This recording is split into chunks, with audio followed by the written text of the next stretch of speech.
Graças a Deus pela vida das crianças, né? Uma bênção, com certeza.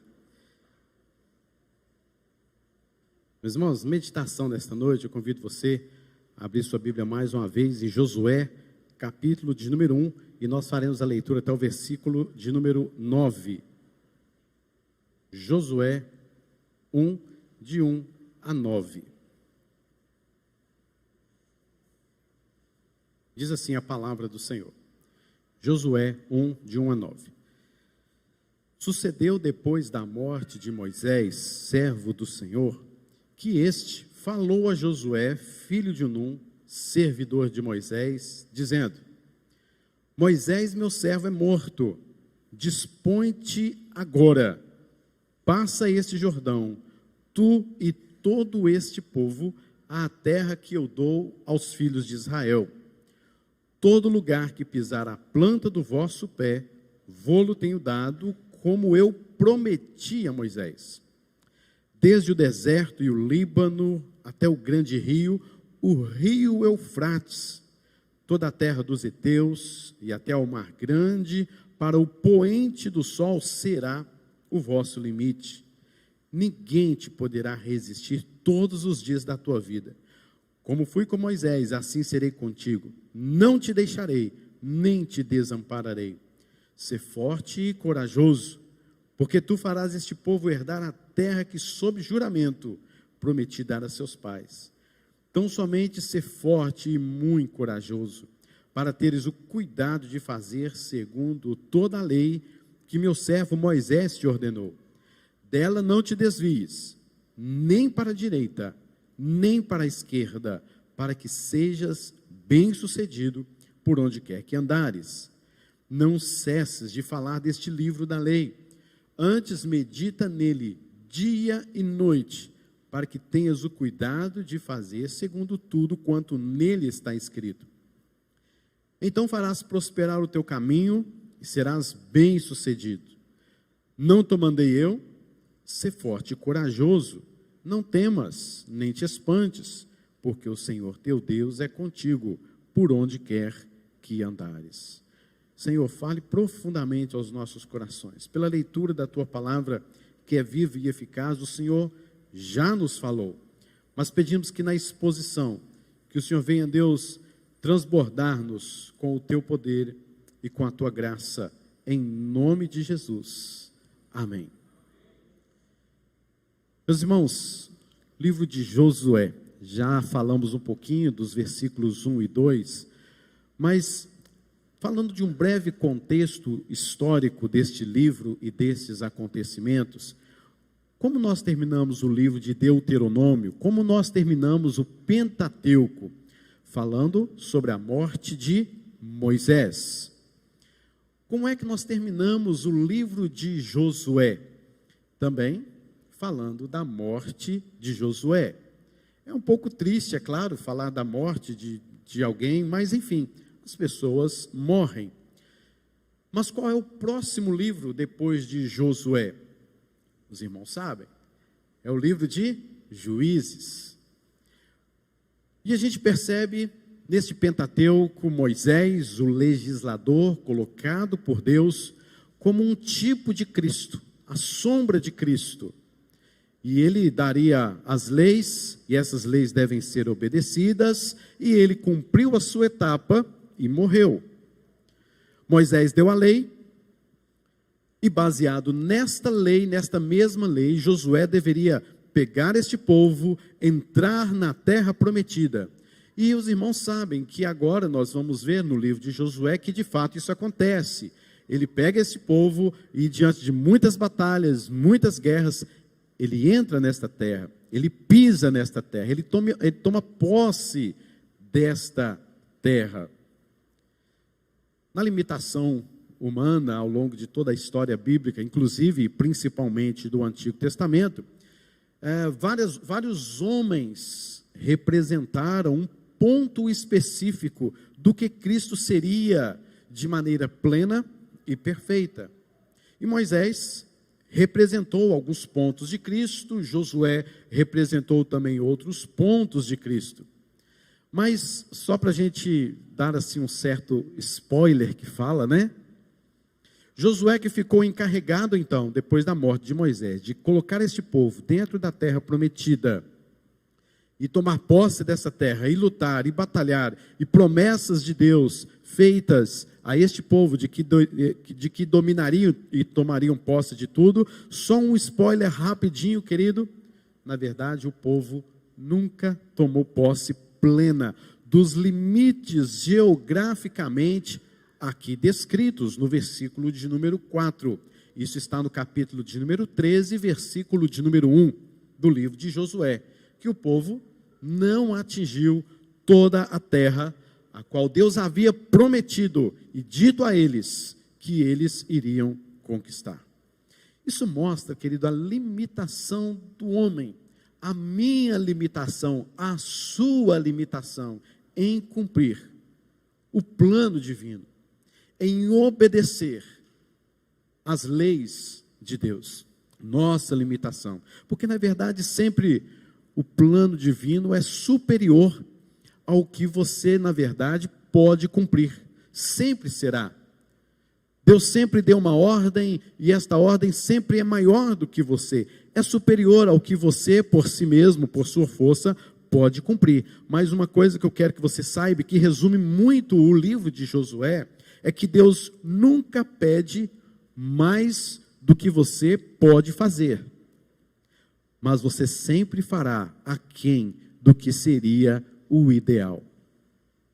Deus nunca pede mais do que você pode fazer, mas você sempre fará aquém do que seria o ideal. Isso, queridos, é para que você perceba, para que eu perceba quem é Deus e onde Ele está. Isso é para perceber quem eu sou e onde eu estou, e de que como você carece dele, e principalmente da sua graça, da sua misericórdia, por você não conseguir cumprir as ordens de Deus, a lei de Deus, aquilo que Deus mandou, ordenou. Eu e você nunca conseguiremos, porque o plano divino sempre será superior a nós, e nós faremos sempre aquém daquilo que Deus nos ordenou. Veja bem comigo, o livro de Juízes, que vem logo depois de Josué, há ali inacreditáveis histórias. Há ali histórias que você para e pensa assim, gente, será que está falando do povo de Deus mesmo? Esse povo é o povo crente do Antigo Testamento? Porque não é possível uma coisa dessa. Deixa eu me beliscar aqui para ver se isso aqui que está acontecendo em Juízes é de verdade. Em Josué, o povo não conquistou a terra. E dentro do território, que é o livro de Juízes, não foi também como Deus queria. Pecados e mais pecados, transgressões, iniquidades, opressões, perversões, esquecimento de Deus, num período dos Juízes que aborda 350 anos, 3 séculos e meio, o povo de Deus, no livro de Juízes, andando desta maneira. Mas logo depois de Juízes vem o quê? Qual livro? Depois de Juízes, Ruth. Livro bom, né? Eu fico encantado com aquela história de Ruth. E por mais que eu preguei aqui algum tempo sobre o livro de Ruth, depois lendo-o novamente, lendo e relendo, eu falo assim, gente, por que eu não falei sobre isso? Por que eu não abordei isso aqui também? Por que eu pulei isso aqui? Porque é um livro extremamente rico, mas Ruth vem mostrar para nós que há esperança. Ruth vem mostrar para nós a redenção. Enquanto Juízes é a noite, a tristeza que vem pela noite ao anoitecer, Ruth é a alegria que vem pela manhã. É a redenção. Que livro maravilhoso, o livro de Ruth. E o objetivo do autor do livro de Ruth não é outro senão mostrar que apesar de todas aquelas perversidades, de todas aquelas inconstâncias, aquela contaminação do pecado, de todas aquele afastamento bem longe mesmo do Senhor, Deus fez uma história extremamente assim complexa, difícil às vezes de entender e de engolir, para mostrar-nos que haveria de vir o Redentor. E ele termina o livro de Ruth falando isso, que através daquele casamento de Ruth e Boaz, viria o grande, supremo Redentor. O Cristo em pleno e perfeito ministério, missão, para nos resgatar daquele mundo perverso, do meu pecado e do seu pecado.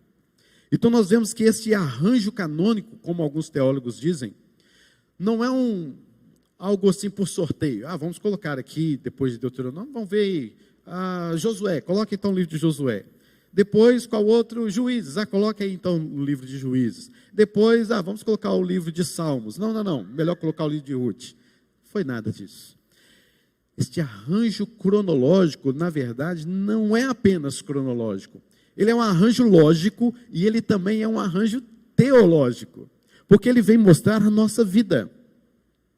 A ordem destes livros vem nos mostrar um plano de salvação e como Deus nos mostra e evidencia o que eu sou, a minha fraqueza, a minha debilidade, a minha perversão. É um espelho para mostrar quem eu sou e quem Deus é. Então aparece Moisés dando a lei, Josué colocando o povo para dentro da terra.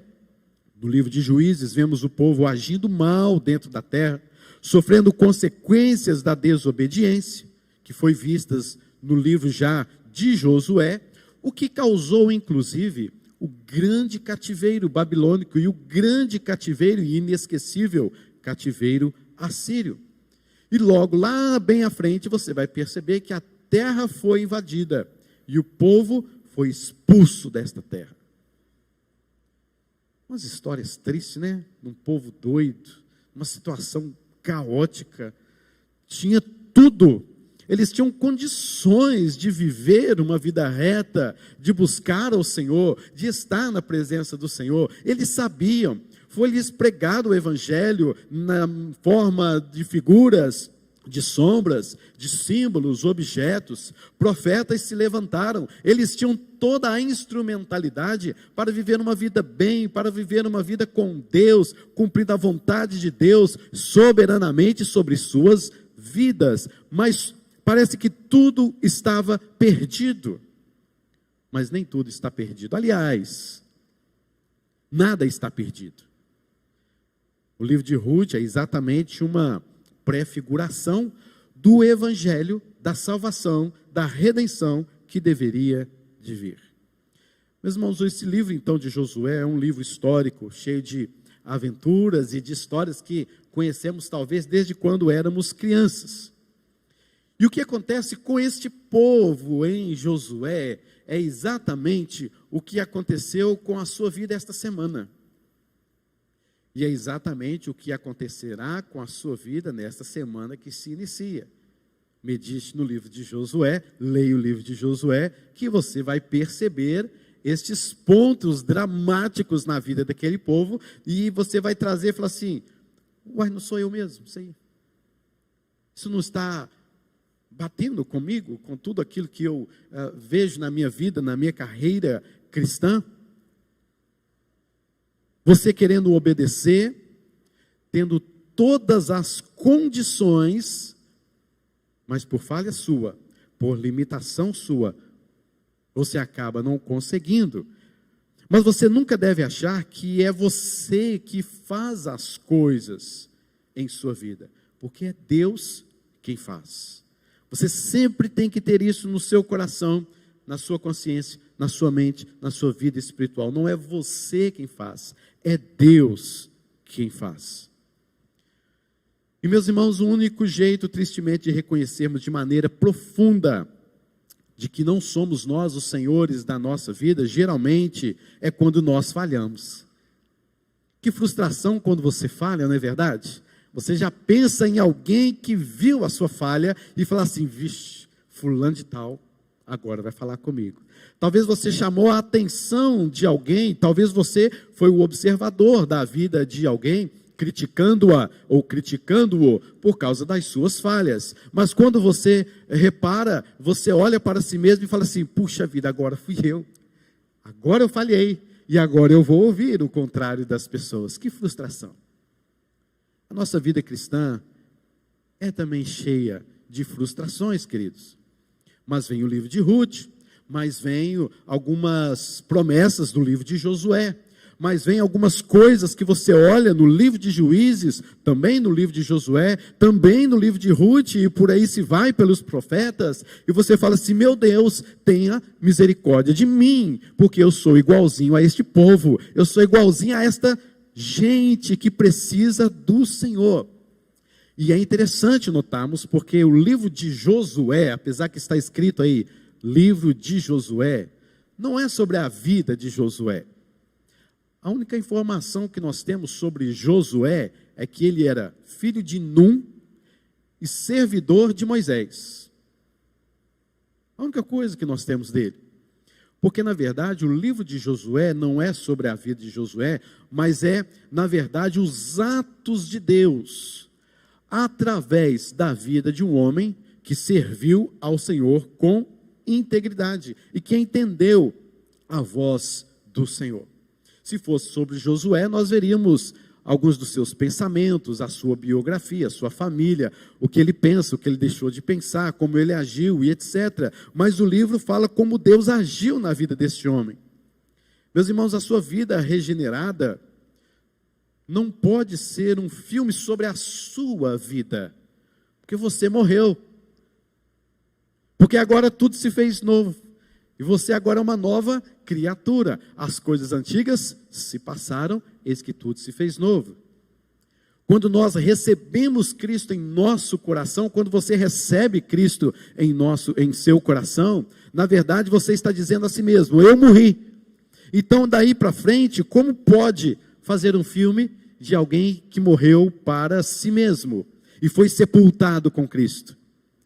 Mas quando você foi ressuscitado com Ele, tendo agora uma nova criatura, a sua vida deve ser um filme, um relato daquilo que Deus faz na sua vida. Não sobre a sua vida, mas aquilo que Deus faz em sua vida e através de você. Porque você vive para a glória dEle.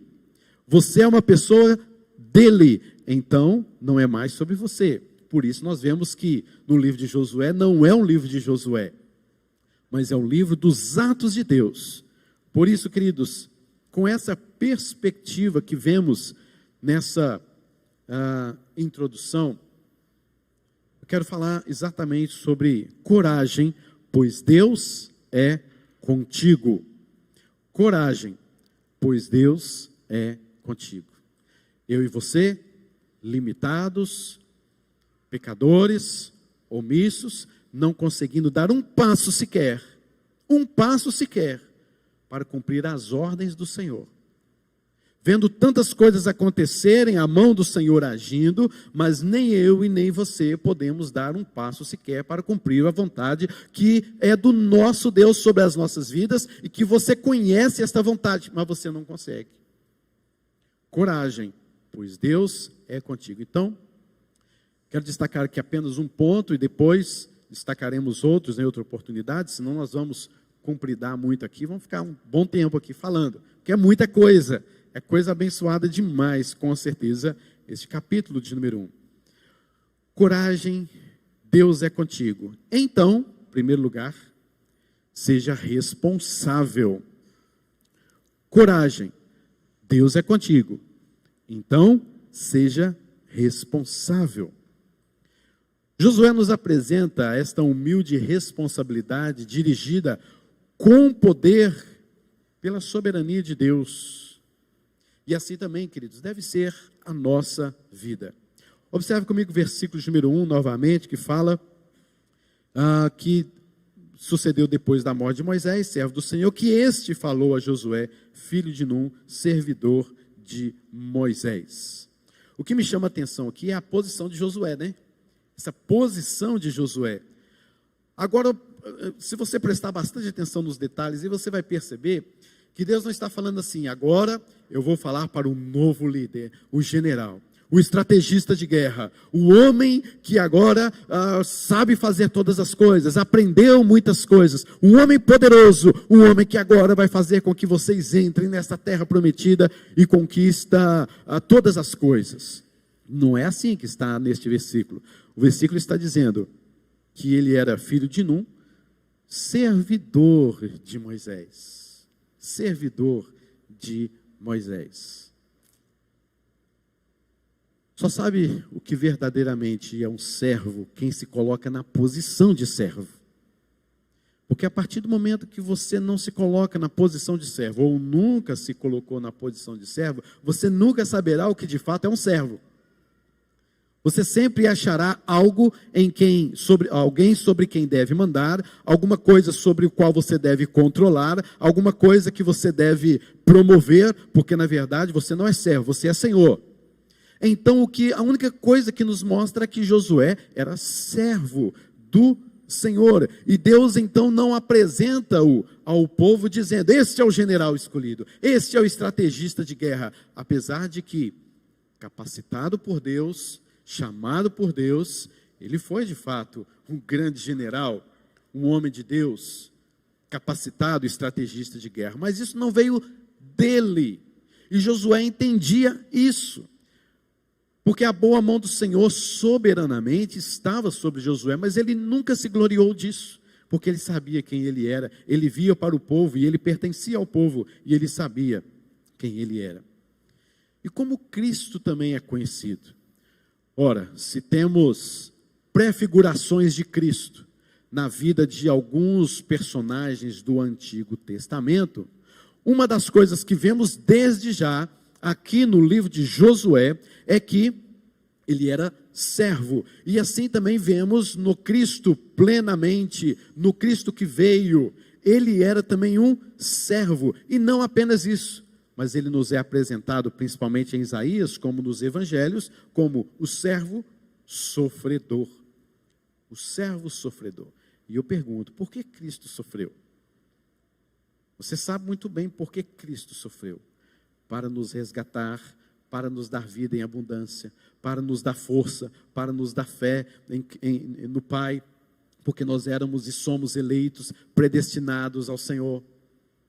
Então, Cristo é colocado como o Cristo, ou o servo sofredor, porque ele também sofreu por nós, para caminhar conosco, para estar conosco. Meus irmãos, aquele que pensa em conquistar as coisas por si mesmo, fazer as coisas por si mesmo, que se gloria em fazer mais do que os outros, é aquele que falha consigo mesmo e com os outros que estão ao seu redor. Porque, querido, você não conseguirá fazer as coisas por si mesmo. Grave isso no seu coração, na sua mente.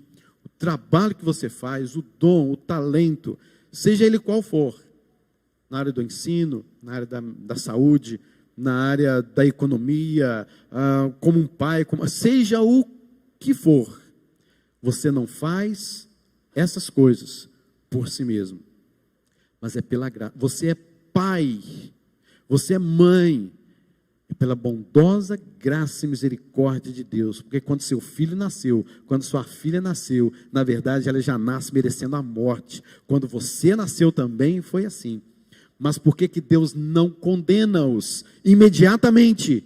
Porque Ele te deu a graça de ser pai, a graça de ser mãe, e a graça de ser filho. Então tudo que você tem, querido, é dom de Deus. Não queira se vangloriar de absolutamente nada na sua vida, mas se coloque como um servo do Senhor. Observe comigo o versículo de número 2. Deixa eu molhar as palavras aqui também um pouquinho.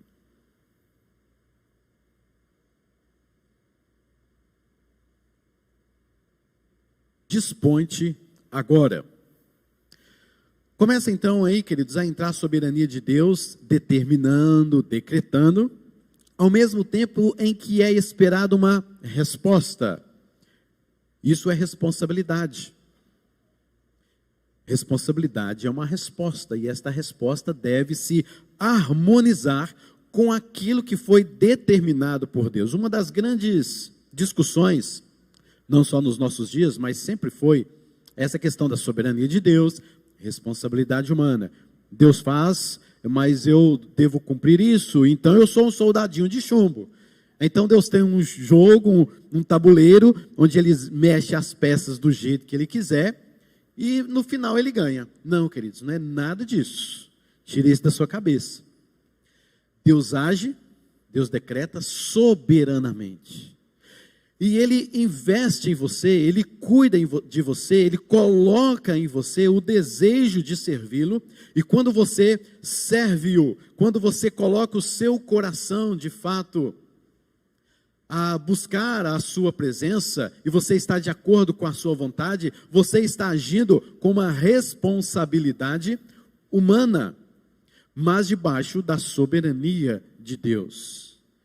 Deus quer que você obedeça, mas que você não obedeça mecanicamente. Ele quer que você se disponha. Dispõe-te agora. Ele quer que você mude o seu coração. E no momento em que você obedecer a isso, você estará de fato debaixo da sua soberania. Então não é algo que se contradiz, não é algo que entra em choque, não é um paradoxo, mas é na verdade o desejo de Deus agindo soberanamente na sua vida, e você responde a isso, movido pelo próprio Espírito Santo, a lhe servir e a obedecer.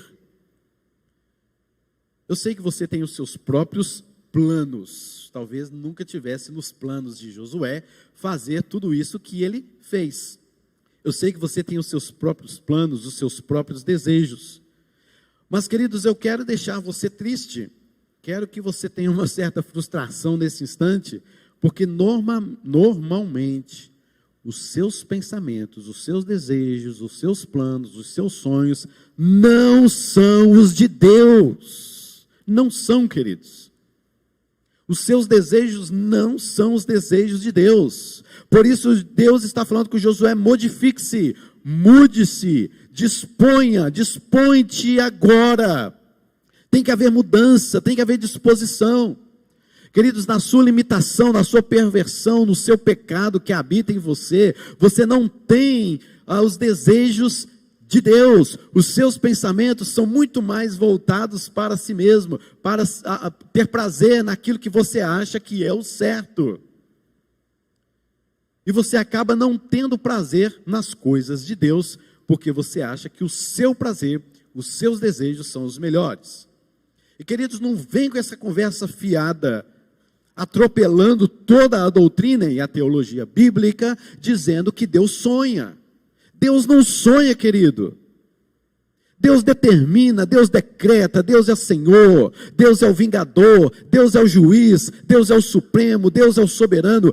Para com esse negócio de picotar a teologia bíblica de Gênesis a Apocalipse, dizer os sonhos de Deus para a minha vida. Parem com essa imaturidade, pelo amor de Deus, porque Deus não sonha. O meu Deus, Ele decreta, Ele determina, Ele soberanamente age na minha vida, sabe todo o meu futuro, escreveu a minha vida antes mesmo que eu tivesse no ventre de minha mãe, antes mesmo que houvesse mundo. Porque parece que quando a gente fala que Deus sonha, parece que Deus está assim a serviço do futuro, né? Olha, eu sonho que vai acontecer aquilo. Então, pare com essas besteiras que vão sendo lançadas do evangelho puro e simples do Senhor Jesus. E pare de cantar essas músicas também que falam desses negócios aí. Mas, meus irmãos, modifique-se, dispõe-te, abandone os seus planos, abandone os seus pensamentos, porque eles são ruins demais. Você não tem vergonha, não? Às vezes, querido, a gente tem que ter vergonha de colocar certos planos diante de Deus. Às vezes a gente tem que cair em nós mesmos. Falar, meu Deus, como é que eu pude colocar um plano desse diante do Senhor? Olha que plano faz. Graças a Deus, sempre falo isso. Graças a Deus que Deus não atendeu muitos dos meus planos. E aquilo que eu gostaria que acontecesse, que eu visse, que eu vi que era de fato aquilo que seria tão bom para mim. Graças a Deus, que Deus não ouviu, porque os seus planos são ruins demais, pelo amor de Deus, porque é manchado pelo pecado. E manchado pelo pecado significa ser manchado pelo seu egoísmo, é ser manchado pelo seu orgulho, é ser manchado pelo seu prazer, é ser manchado de não pensar no próximo, de não pensar sequer em Deus. E aí você coloca os seus planos diante de Deus. Ah, querido, tenha dó. Enquanto você não observar a palavra de Deus, as escrituras sagradas, e compreender o que é a vontade soberana de Deus, o que Deus requer de ti, você continuará com esse orgulho, caminhando a passos largos para a frustração, para as tristezas da vida, e nunca saberá, enquanto não se prostrar e se render como servo do Senhor, não saberá a vontade real de Deus para a sua vida. Renda-se ao Senhor. Larga a mão dos seus planos e viva os planos decretados e soberanos de Deus. Do contrário, queridos, você vai orar e vai parecer que Deus não te responde. Já passou por isso? Incontáveis vezes. Ora, Senhor, cadê o Senhor? O Senhor não responde, não? Porque você está longe da vontade de Deus. Você quer que Deus age conforme o seu pensamento, conforme o seu plano, conforme aquilo que você acha que deve ser. E aí você ora e parece que Deus não te responde. Do contrário, você não verá a mão de Deus agindo na sua vida. Do contrário, você poderá com certeza se esfriar espiritualmente. E o errado não é Deus, jamais, absolutamente. Adivinhe quem é que está errado em toda essa história? Chega em casa, você se olha no espelho e você verá.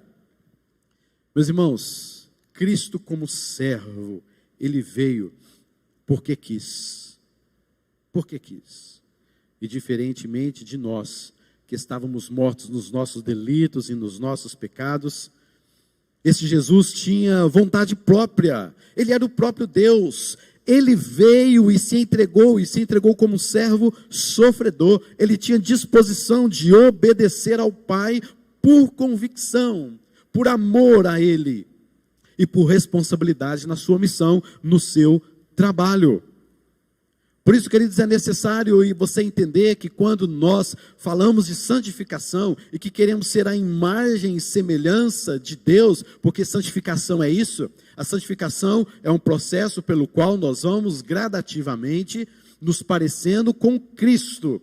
E se assim é o nosso objetivo da vida cristã, você precisa de ponderar muitas coisas, de olhar como Jesus fez, como Ele pensou, qual era a vontade de Deus sobre a vida dele, e como é a vontade de Deus sobre a sua vida, para que você se santifique e se pareça com Ele. E foi isso que Josué fez. Aliás, o nome de Josué é o mesmo nome de Jesus. Deus é a minha salvação. Agora,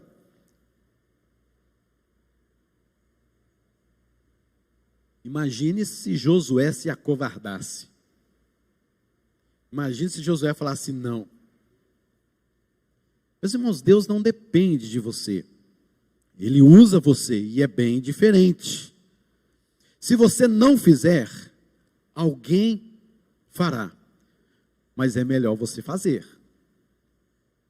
Você não pode se acovardar diante da soberania de Deus. Você não pode deixar de observar como responsabilidade humana aquilo que Deus quer para a sua vida e determinou na sua vida. Dispõe, e é agora. Temos aqui um exemplo muito diferente do próprio Moisés. Quais foram as murmurações de Moisés? Vimos inclusive na lição pela manhã, mas Moisés começou a dizer: quem sou eu? Quem é o Senhor? O que eu vou falar para aquele povo quando me perguntarem qual é o seu nome? Ah, mas eu sou pesado de língua. Mande alguém no meu lugar, mande alguém comigo. Justificativas, desculpas. E as murmurações do povo lá no Egito. Ah, antes mesmo do livramento, nos fizeste odiosos aos olhos de Faraó. Aí eles foram caminhando e chegaram em frente ao Mar Vermelho. Será porque não havia sepulcro no Egito? Por isso o Senhor nos trouxe aqui? O que vamos beber? O que vamos comer? Quem nos dera tivéssemos morrido no Egito quando estávamos assentados junto às panelas. Josué não murmura, você percebeu isso? Josué não murmura em momento nenhum. No capítulo ainda de número 1, a partir do versículo de número 10, você já vê Josué fazendo estratégias e capacitados por Deus. Mas quais seriam as possíveis murmurações de Josué? Teriam demais. Ele poderia dizer, Senhor, mas é aquela cidade murada ali na frente, Jericó. Senhor, tem o Jordão aqui na nossa frente. O Senhor já passou a gente pelo Mar Vermelho, só vai passar a gente de novo pelo Jordão. Esse trabalho, tudo de novo. Tanto lugar vazio no mundo, manda a gente para lá, vai facilitar tudo, vai dar mais certo. Mas não é isso que acontece. Josué simplesmente se dispõe e dispôs agora. No próprio capítulo de número 1, ele já começa a se dispor. É o que nós vemos na nossa vida, é chamado de procrastinação. Não é isso? A gente sempre deixa para depois. Temos isso por natureza, fruto do próprio pecado em nossas vidas. Nós só não somos procrastinadores para as coisas que não prestam. Para as coisas que não prestam, a gente faz rápido, a gente mobiliza, dá um jeito, somos rápidos. Mas para aquilo que é produtivo, nós sempre deixamos para a última hora, e mesmo sabendo que é bom, mesmo sabendo que o resultado é bom, mas a gente sempre deixa para a última hora. O seu chamado, o seu dom, aquilo que Deus te deu, é o chamado da igreja. Em pleno século 21, no ano de 2022, nós estamos procrastinando, queridos. O que nós estamos fazendo do nosso chamado, como igreja? Estamos repetindo essa história do livro de Josué, será? Passa este Jordão, tu e todo este povo, à terra que dou. Meus irmãos, este povo sai do Egito, passa pelo Mar Vermelho, o povo foi batizado naquelas águas, simbolicamente, como diz 1 Coríntios 10, 1, 2 e 3. E aí vemos estas etapas na vida cristã, porque nós achamos que entrando na vida cristã, não significa que nós temos mais etapas, não temos mais etapas a serem vencidas. Porque dá-nos a impressão de muitos, é que entrei na vida cristã, agora não tem mais, agora estou bem, agora sim, as coisas vão se resolver de forma fácil. Algumas coisas de forma fácil, mas outras, você há de convir comigo, que tem etapas que precisam de vencer, e isso parece ser um obstáculo grande demais na sua vida. Algumas coisas você tem um controle, outras não. Mas talvez pode ser atravessar o Jordão para você um grande vício, um pecado, uma maneira de ser, um comportamento. Você vai entrar na vida cristã, você vai atravessar o Rio Jordão. E atravessar o Rio Jordão pode ser algo difícil para você, mas você tem que atravessar. Pode ser uma grande barreira, mas não é uma barreira para Deus. Meus irmãos, estar dentro da terra prometida significa, na verdade, que você entra para a vida com Deus, que você pertence ao reino dele, que os seus princípios, a sua moral, o seu comportamento são agora dele, e você não está sozinho, e sozinho também você não vai conseguir vencer as etapas da sua vida cristã, por causa da sua limitação, e você vê a ordem de Deus na sua vida, a vontade de Deus na sua vida, e não consegue vencer. Alguém tem que ir à frente para você. Alguém tem que ter alguma estratégia, algum pensamento para fazer com que este rio se abra. E você passa, porque você não consegue e não conseguirá nunca, jamais fazer tal coisa. Alguém vai ter que lhe dar orientações quando você chegar nesta terra, porque você vai chegar lá e fazer o que aqui? O que é isso aqui? Que reino é esse? Que princípios são esses? E esta pessoa nunca será de fato você, mas será o mesmo Deus que colocou você na vida cristã. Porque aquele que começou a boa obra, há de completá-la. Isto é uma verdade na sua vida ou não é, queridos? O que nós estamos fazendo como igreja se cremos diferentes? O que você está fazendo aqui nesta noite se você crê diferente? Aquele que começou, querido, ele vai completar. Acalma o seu coração, espere em Deus, mas tenha disposição em servir. É agora. A soberania de Deus agindo diante também da responsabilidade humana, e juntos, sem paradoxo, sem confusão, Deus cumprindo a sua vontade na sua vida. Meus irmãos, aqui nós vemos tantas coisas que nós começamos a pensar: esta é a minha vida. Eu dou esta terra. Meus irmãos, aqui então no versículo de número 3, ou melhor ainda no versículo de número 2, agora passa esse Jordão, tu e todo este povo, à terra que eu dou aos filhos de Israel. Meus irmãos, vencer as coisas nos dá medo, algumas coisas nos impedem, mas quando somos capacitados por Deus, nós podemos entender e atravessar o rio Jordão. E este rio precisa ser cruzado. Você não pode se acovardar. Você vai voltar para onde?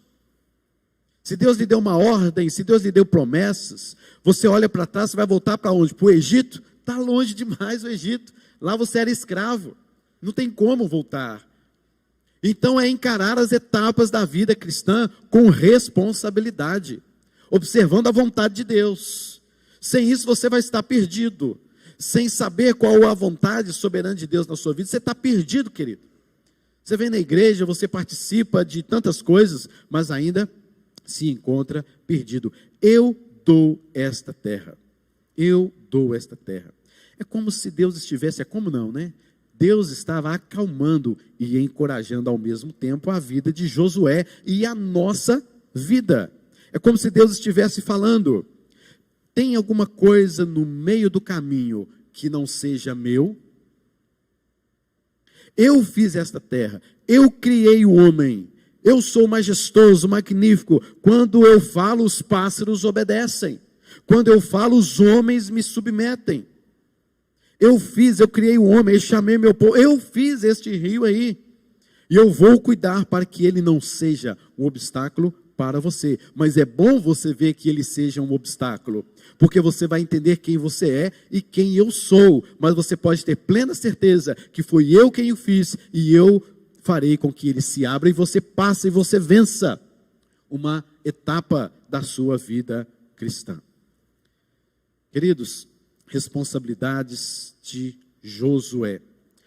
Observe comigo ainda os versículos 3 e 4, que diz: todo lugar que pisar a planta do vosso pé, vou-lo tenho dado, como eu prometi a Moisés. Primeiramente o versículo de número 3. Em 20 de julho, agora que passou, né, em 1969, o homem foi à Lua, pisou na Lua. E Armstrong disse: um pequeno passo para o homem, mas um grande passo para a humanidade. Eu particularmente não sei por que ele diz isso, e nem sei o que isso aplicou na nossa vida aqui na Terra, né? Porque o homem continua perverso, o homem continua deplorável, o homem continua pecando cada vez mais. Então eu não sei que grande passo para a humanidade é esse que foi falado lá na Lua. Agora só deve ser lá na Lua mesmo, porque aqui na Terra não tem jeito não. Aqui na Terra está difícil. Mas é uma coisa marcante, colocar o pé, né? Uma coisa marcante. O homem colocou o pé na Lua. Parece uma coisa assim tão glamourosa, tão dinâmica, tão conquistadora. Olha onde nós chegamos. Mas não significa nada. O homem pisou na Lua. Isso modificou alguma coisa na sua vida? Aparentemente, nada.